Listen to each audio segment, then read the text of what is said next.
चल मार्केटला ड्रेस देतो घेऊन. बरोबर मला पाहिजे पोराचा पोराचा म्हणून त्या घेऊन मला नाही घेऊन राहिले. का पोराचे पोरं आहे तर बरोबर घेऊन देतं. हा पार्सिलिटी करतं, माझ्यासोबत पार्सिलिटी करतं. तर स्वराचं असं म्हणणं आहे की स्वरा ज्याला तेव्हापासून माझ्यावरचं प्रेम कमी झालं. आजी पण माझ्यासोबत भेदभाव करते, कोणीच मला प्रेम करत नाही, लाड करत नाही. आणि भांडण आजीसोबत भांडली नात एक कारण की आजीने सर्व नातवांना कपडे बोलावले पण स्वराला बोलावलं नाही. तर हा तर भेदभाव झाला ना मित्रांनो. श्री स्वामी समर्थ जय जय स्वामी समर्थ. श्री मी त्या कोणी अजून औषध गेली मला तर डोळ्याले होते. आजी ज्यानंच मला तकलीफ होते. आजीनं मला हे करायसाठी किती मोठ्या गोळ्या औषध घेतली. तू याच्यानं मला किती तकलीफ होणार माहिती आहे का आता आई. जसं की तुम्हाला माहिती आहे माझ्या हाताला लागलेलं आहे. आणि कसं आहे मुलांना कितीही घेऊन दिलं तरी मुलांना असं वाटते की मला आजीने मामाने सर्वांनी घेऊन दिलं पाहिजे. परंतु परिस्थिती प्रत्येकाची सारखी नसते. आणि मी स्वराजला शक्यतो माझ्याकडूनच सर्व देत असते घेऊन. परंतु यावेळेस माझ्या दोन्ही भावांच्या मुलांचा बड्डे होता, म्हणजे वाढदिवस होता. त्याच्यामुळे काय झालं की आईने त्यांना ड्रेस बोलावले. सोबतच सर्वांनाच म्हणजे टियाला वगैरे सर्वांना कपडे बोलावले. त्यामध्ये स्वराला अजिबात एक ड्रेस पण बोलावला नाही. तू ड्रामा करतो मग अशी ऍक्शन मारतं. खरीच गोष्ट आहे. पोलीस पाहिजे होते. हे टेन्शन घ्यावं लागते ना मरेपर्यंत. पोलीचं असते का टेन्शन. चांगली करतो माझ्या नंदलालाची आंघोळ. त्यापेक्षा चांगलीच करतो मी सगळेच कामं. कपडे 12 वर्षापासून धुतले नव्हते का. पार्सल आलं. चल पार्सल आलं. मला काय ऑनलाईन करून टाक ऑनलाईन मग देतो. पाहिजे हिशोब लिहून ठेवजा बरोबर. बस किती पैसे डुबवले तू घालते का ड्रेस. काय आई भांडण लावून देतो बा तू घरात. बरोबर बस.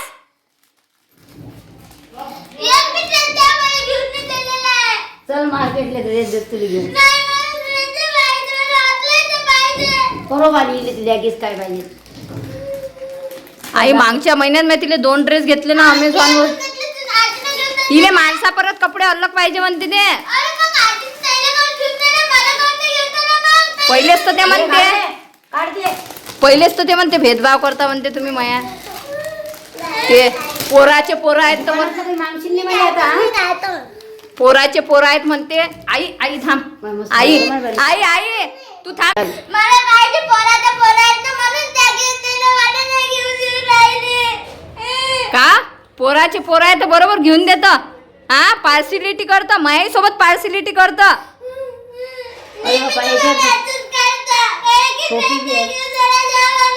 बघा आमच्या मुलींसोबत भेदभाव करून आली. ते म्हणते पोराचे पोर आहेत म्हणून त्याला ड्रेस बोलावला आणि मला बोलावला नाही म्हणते. याले ड्रेस लागत होता, बरं झालं घरात होता तो काढला.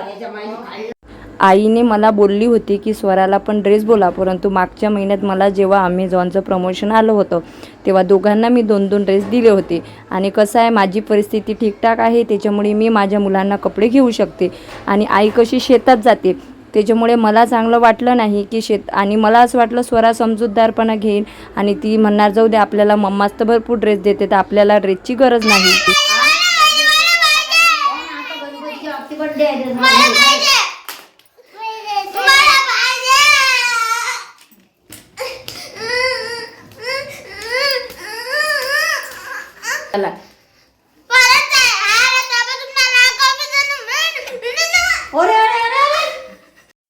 परंतु स्वरा कोणी काही केल्याने ऐकत नव्हती. तर आईने सर्वांना म्हणजे स्वराजला, विराजला, त्याच्यानंतर माझ्या दोन्ही भाच्यांना असं सर्वांना ड्रेस बोलावला. आणि स्वरा काही केल्याने ऐकत नव्हता. हा छोटूसा ड्रेस तुम्ही बघू शकता. हा माझ्या भाचीच्या मुलीला आणलेला आहे. आणि ती काही केल्याने ऐकतच नव्हती आणि ती डायरेक्टली आजीला म्हणत होती की मामाचे ते मुलांची मुलं आहेत म्हणजे मामाची मुलं आहेत.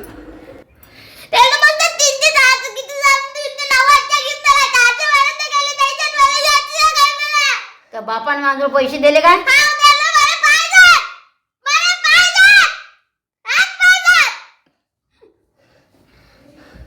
मला पाहिजे माझं एवढे मोठे पैसे आहेत का माझं. म्हणजे त्याला घेताना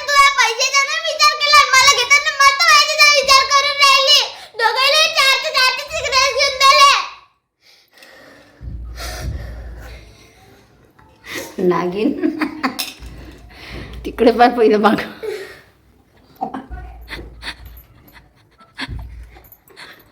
मला पाहिजे. आई भेदभाव करतो पण तू बरोबर आहे. नातीत आणि नातीत तू भेदभाव करतो. काय रे भेदभाव आला? मग पहिले 400 पर्यंत ड्रेस घेऊन राहिली ना तू. आणि मुलं कशी खूप इमोशनल असतात आणि एखाद्या वेळेस कसं त्यांना समजावणं सुद्धा अशक्य होऊन जाते. आणि ती रडत होती आणि आई आणि मी मस्त तिची मजा घेत होती. इथे स्वराजने बघा माझ्या भाच्याचा ड्रेस घालून घेतलेला आहे आणि आरशात त्याला दिसतही नव्हतं तरी भांग पण करत नव्हता. नंतर मी आईला बोलली की तू ड्रेस ऑर्डर करून दे, मी त्याचे पैसे देऊन देणार. आणि तरी स्वराना कधी कधी खूप म्हणजे खूप असा हट्टीपणा करते जो की मला अजिबात आवडत नाही. घेणं करणं तिचे बुकिंग करणं. नाही सापी भेदभाव नको करू बाई, असं नको करत जो. उन्हीत जातो मी एवढ्या तुला लाज वाटू दे ना थोडीशी. मी आता इथं नाही आव. मी आता इथं नाही आव म्हणून मला पाहिजे. कारण कसं आहे मुलांना मागितल्याबरोबर जर वस्तू उपलब्ध करून दिली ना तर त्यांना त्या वस्तूची किंमत आणि पैशाची कदर कधीच राहत नसते. तर फायनली मग मी स्वरासाठी एक ड्रेस बुक करून दिला आणि आईला सांगितलं त्याचे पैसे मीच देणार. त्याच्यानंतर आमच्या इकडे एक काकू आहे, त्यांच्या मुलाचं लग्न होतं, तिथे आम्ही हळदीसाठी गेलो आणि मला पण भरपूर एन्जॉय करायचा होता. पण तुम्हाला माहिती आहे की माझ्या हाताला दुखापत झालेली आहे आणि त्याच्यामध्ये भरपूर असं म्हणजे वेदना आहेत आणि म्हणजे खूप असा त्रास होता. रात्र झोप येत नाही आणि असं म्हणजे अंगार कशी असते ना तशा टाईप त्याच्यामध्ये हे होत आहे. त्याच्यामुळे आई काही गेली नव्हती, वहिनीच्या घराचं काम सुरू आहे त्याच्यामुळे वहिनी पण जाणार नव्हती. म्हणून अहेर मला द्यायचा होता तर मी अहेर देण्यासाठी गेलो. त्याचे मस्तपैकी पाणीपुरी वगैरे होती. इतर घुमर डान्स केला मस्तपैकी नवरीच्या इकडचे तुम्ही बघू शकता. तर तिथं स्वरा एकदम हॅपी झाली होती, फ्रेंडली राहत होती. आणि मग मी तिला तिथं समजावून सांगितलं की असा जिद्दीपणा बरोबर नाही आहे. कारण कोणाकडे पैसे असतात कोणाकडे पैसे नसतात. तुझ्या दोघा मामांची परिस्थिती थोडीशी डाऊन आहे, त्याच्यात आजी पण शेतात जात असते. त्याच्यामुळे मी जर तुला सर्व वस्तू देते तर तू कशाला असा हट्टीपणा करते. तर ती बोलली की मला पण असं सांगायला चांगलं वाटते की मला ही वस्तू माझ्या मामाने दिली, मामीने दिली, आजीने दिली, त्याच्यामुळे मला ती पाहिजे होती. आणि नंतर मग मी तिला सांगितले याच्यापुढे अशा गोष्टी करायच्या नाही. आणि कधी कधी स्वरा खूप हट्टीपणा करते ना त्याच्यामुळे मग मी ओरडते आणि रागावते तिला. कारण कसं आहे प्रत्येकाची परिस्थिती चांगली नसते, त्याच्यामुळे विनाकारण कोणाला त्रास द्यायचा, हट्ट करून ती वस्तू घ्यायचा, ह्या गोष्टी मला अजिबात आवडत नाही. तर चला आता. हाय फ्रेंड्स, तर हे बघा मला नाही का काही पण गोष्ट घ्यायची असली की नाही ते हट्ट करून घ्यायला लागते. मम्मी मम्मी ते काय आहे?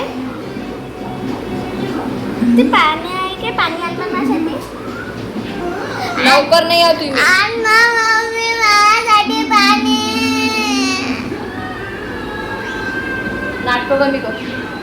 अशी करते माझी मम्मी. पण म्हणजे आधी माझ्या मम्मीने मला 2-3 ड्रेस घेतलेले आहे. पण मला सगळ्यांकडून एक ड्रेस घ्यायचेच असतात. कारण की मी खूप म्हणजे काय सांगू आता तुम्हाला, म्हणजे मी जोपर्यंत माझ्या घरात असते तोपर्यंत माझ्या मनाचाच राहत असते. मग जर काही गोष्ट घ्यायची असली मला हट्ट करायला लागते आणि हट्ट करू मी ते डबल करून घेत असते. जोडपी खा लागते मग.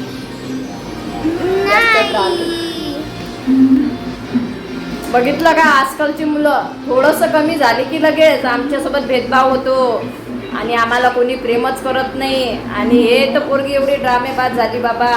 मला म्हणते मी जर काही दिलं नाही तरी वरच्यावर चालू असते मॅडमला. आता मागच्या महिन्यात प्रमोशन आलं होतं अमेझॉनचं, हिला 2 ड्रेस घेतले, त्यालाही 2 ड्रेस घेतले बरोबर.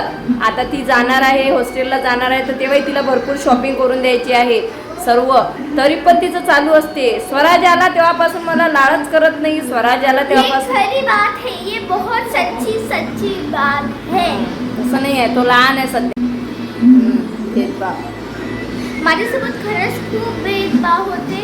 जर हे तुम्हाला कळत असेल म्हणजे तुम्हाला समजत असेल तर कमेंट बॉक्समध्ये नक्कीच सांगा. बघा तिच्या चेहऱ्यावर भेदभाव दिसत आहे ना, म्हणून ती एवढी फेक दिसत आहे, गुड दिसत आहे. समजलं का? असे असतात आजकालची मुलं. आई शेतात जाते, आई जवळून हिनं पॅन्ट वगैरे घेतले शेवटी. मग आता आईला मला ते पैसे द्यावं लागतील बरोबर ना. मी काहीच मागत नाही माझ्या आईला. स्वराजला सुद्धा मी घेऊन देत नाही. आई बोलत होती स्वराजला सुद्धा ड्रेस मागव, तर मी म्हटलं नाही स्वराजला नको मागू, तू हिला दिला तेच बस झाला. तर चला, कोणतेच आई बाबा माहिती आहे काय भेदभाव करत नसतात. आईले प्रत्येक मुलं सारखे असतात. जेव्हा तू लहान होती ना तेव्हा तुला वेळ दिलास ना, तुलाच वेळ दिला ना, तेव्हा तुला खाणं पिणं सगळं सगळं करूनच देत जाऊ ना. आता तो सध्या लहान आहे तर त्याला जास्त गरज आहे. मग मलाही आहे. मला आहे. मग मी चालली ना आता.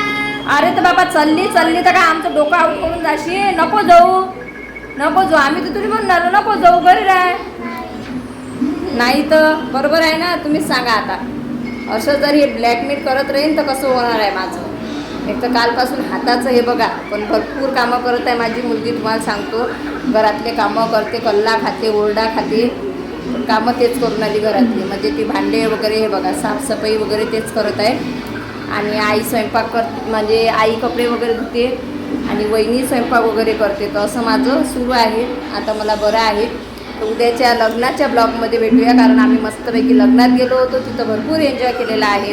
तर चला बाय बाय म्हटलं, व्हिडिओ नव्हता टाकला तर थोडासा टाकून द्या. ओके, बाय सर्वांना.